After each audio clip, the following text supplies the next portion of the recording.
Hello everyone, welcome back. So in this video we're going to be setting up the relationship for the address in the user and the order table and the address table. So we're going to have a belongs to relationship in the address one. We're also going to go into the user table, and in here we want to have in this case a public function which also has many addresses, because the user could have a lot of addresses. And we're gonna have this as addresses. So let's return this as many and address class.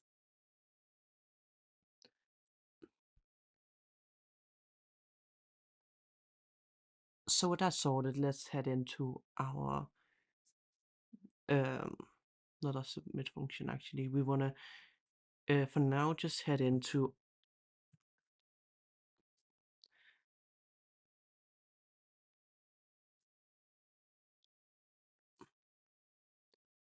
the create addresses table and make this nullable, because we may in certain instances be a user that hasn't signed up, and therefore we don't want it to rely on a user ID solely.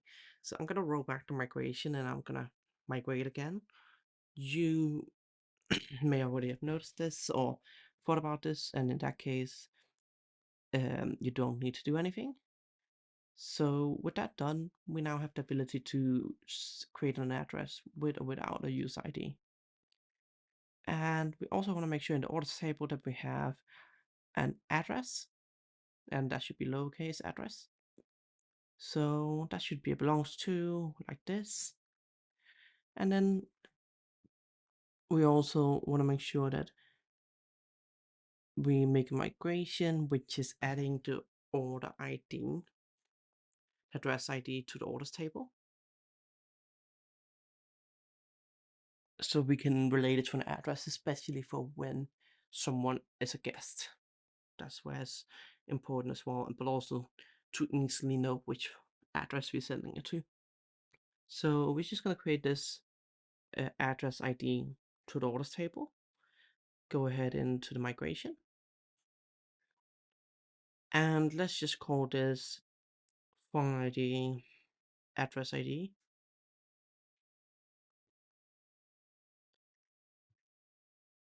Constraint.